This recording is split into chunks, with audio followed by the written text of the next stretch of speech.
एक बार की बात है, एक आलसी व्यक्ति एक बौद्ध भिक्षु से कहता है, मुनिवर मेरे पास बहुत आलस्य अपन है, जिसकी वजह से मैं अपने जीवन में जो करना चाहता हूँ वह कर नहीं पाता हूँ, मुझे कुछ रास्ता दिखाएं। फिर बौद्ध भिक्षु उस आदमी से पूछते हैं कि क्या तुम्हें पक्का विश्वास है कि तुम्हें आलस्य अपन है? वह व्यक्ति कहता है, हाँ मुनिवर, केवल मैं ही नहीं, मेरे पूरे गांव के लोग कहते हैं कि मैं आलसी हूँ। वह बौद्ध भिक्षु उस व्यक्ति से कहते हैं, परंतु क्या तुम्हारे पास इस बात का कोई प्रमाण है कि तुम वाकई में आलस्य हो? वह व्यक्ति कहता है, हाँ मुनिवर। फिर बौद्ध भिक्षु कहते हैं, क्या प्रमाण है कि तुम आलसी हो? वह व्यक्ति कहता है कि मुनिवर, मैं जानता तो हूँ कि व्यायाम करना मेरे स्वास्थ्य के लिए अच्छा तो है, लेकिन मैं चाहकर भी व्यायाम नहीं कर पाता हूँ क्योंकि मेरा आलस्यपन मुझे सुबह जल्दी उठने ही नहीं देता। फिर वे बौद्ध भिक्षु कहते हैं, अच्छा तो तुम ऐसे आलसीपन से परेशान हो? व्यक्ति कहता है, हाँ मुनिवर। बौद्ध भिक्षु कहते हैं, परंतु क्या तुम जानते हो कि आलस्य होता क्या है? वह व्यक्ति कहता है, मैं ये तो नहीं जानता कि आलस्य का क्या है, परंतु यह जो भी है बहुत ही बुरा है। वह बौद्ध भिक्षु कहते हैं कि सबसे पहले तो तुम यहाँ समझो कि जो भी चीज प्राकृतिक रूप से मनुष्य के भीतर है उसका कोई ना कोई उपयोग है, वह बुरी या अच्छी नहीं है। आलस एक भाव है, एक विचार है जिससे जाने अनजाने में हम खुद ही पैदा करते हैं। वह व्यक्ति पूछता है, परंतु वो कैसे मुनिवर? फिर बौद्ध भिक्षु कहते हैं, आलस्य पैदा होने के दो ही कारण हैं, पहला शारीरिक और दूसरा मानसिक। जब हम शरीर को कोई ऐसी भोजन देते हैं जिसके खुद के भीतर कोई ऊर्जा नहीं है, तब भी हमारे शरीर के भीतर आलस्य पैदा होता है, क्योंकि यह शरीर ऊर्जा से चलता है और जिस तरह की ऊर्जा हम उसे देते हैं यह उसी तरह का बर्ताव हमारे शरीर से करता है। हमारे अंदर आलस्य का दूसरा कारण है गलत तरह से बैठना, गलत तरह से सोना और गलत तरह से चलना है। हम इस बात पर कभी ध्यान नहीं देते हैं कि हमारे बैठने, लेटने और सोने की स्थिति भी सही भी है या नहीं।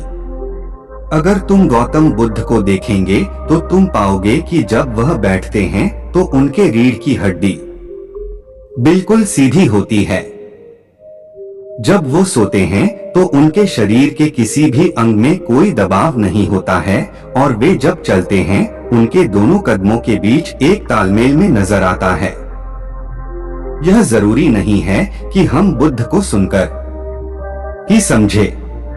अगर कोई समझना चाहता है तो सिर्फ उन्हें ध्यान से देखकर भी बहुत कुछ समझा जा सकता है। शारीरिक स्तर पर आलस्य का तीसरा कारण है सुबह जल्दी ना उठना। यह सुनकर वह व्यक्ति कहता है, हाँ मुनिवर, मैं सुबह जल्दी उठ नहीं पाता हूँ। वह बौद्ध भिक्षु मुस्कुराते हैं और कहते हैं कि तुम सुबह जल्दी तभी उठ सकते हो जब तुम रात को सोने का एक सही समय निर्धारित कर लेंगे। बौद्ध आश्रमों में प्रत्येक बौद्ध भिक्षु को अनुशासन का पालन करना होता है, क्योंकि अनुशासन हमारे जीवन में संतुलन लाता है। ज्यादातर लोग अनुशासन को बुरा समझते हैं क्योंकि उन्हें लगता है कि अनुशासन उन्हें बाध्यता है, जबकि असल में यह है कि अनुशासन हमें बाध्यता नहीं बल्कि मुक्त करता है। तब वह व्यक्ति पूछता है, परंतु शुरुआत कहाँ से करें? वह बौद्ध भिक्षु कहते हैं कि शुरुआत सही तरह से भोजन करना, बैठने, लेटने या चलने, सुबह जल्दी उठने की आदत डालनी पड़ेगी। जो भी तुम इस समय कर रहे हो उसे ध्यान से करो। पहले तुम मन के स्तर पर आलस्य को समझो। वैसे तो ज्यादा स्थितियों में मन शरीर के कारण आलस्य पैदा करता है। मानसिक आलस्य का पहला कारण है हमारे पुराने गलत विश्वास। हमें लगता है कि हम पिछली बार भी नहीं कर पाए थे, इसलिए इस बार भी हमसे नहीं होगा। हम इस बात को नहीं देखते हैं कि इस बार और पिछली बार में बहुत अंतर है।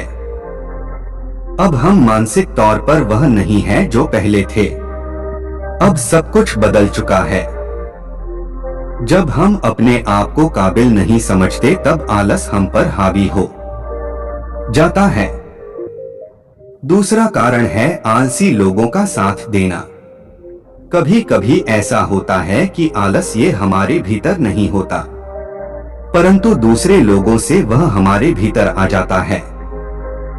ऐसा इसलिए होता है क्योंकि हम आलसी लोगों की संगति करते हैं। वह व्यक्ति कहता है कि हाँ मुनिवर, ये एकदम सत्य है, ये बात तो मैंने भी अनुभव की है। वह बौद्ध भिक्षु कहते हैं, तीसरा कारण मन का स्पष्ट ना होना। मान लो तुम एक जंगल में खो गए हो और शाम होने वाली है। तुम्हें यह नहीं पता है कि तुम्हारा घर किस दिशा में। तो क्या ऐसी स्थिति में तुम आलसी बनकर लेट जाओगे या फिर अपने घर की तलाश में निकल पड़ेंगे? वह व्यक्ति कहता है कि मैं घर की तलाश में निकल पड़ूंगा। तब वो बौद्ध भिक्षु कहते हैं कि अगर खूब प्रयास करने के बाद भी तुम्हें तुम्हारे घर का रास्ता नहीं मिला तो तब तुम क्या करोगे? वह व्यक्ति कहता है, मैं फिर भी तलाश में लगा रहूंगा क्योंकि मेरे पास उसके अलावा और कोई विकल्प ही नहीं होगा। वह बौद्ध भिक्षु कहते हैं, मनुष्य को आलस्य तभी पकड़ता है जब उसके पास कई विकल्प होते हैं। अगर किसी के पास सिर्फ एक ही विकल्प है तो उसका मन पूरी तरह से स्पष्ट होगा। अगर तुम अभी व्यायाम नहीं कर पा रहे हो तो उसका कारण तुम्हारे नजर का स्पष्ट नहीं होना है। तुम अभी भविष्य में होने वाले रोगों को डोट नहीं देख पा रहे हो। तुम अभी उन रोगों से होने वाली पीड़ा को महसूस नहीं कर पा रहे हो। वह बौद्ध भिक्षु आगे कहते हैं कि आलस्य का चौथा मानसिक कारण है किसी काम को करने की कोई वजह ना हो। ना मान लो तुम एक रास्ते से कहीं जा रहे हो और बहुत देर तक चलते चलते तुम कहीं थक जाते हो।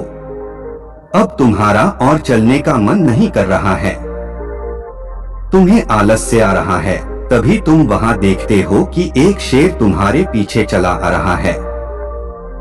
तो क्या ऐसी परिस्थिति में भी तुम अपने आलस्य को लेकर वहां रुके रहो?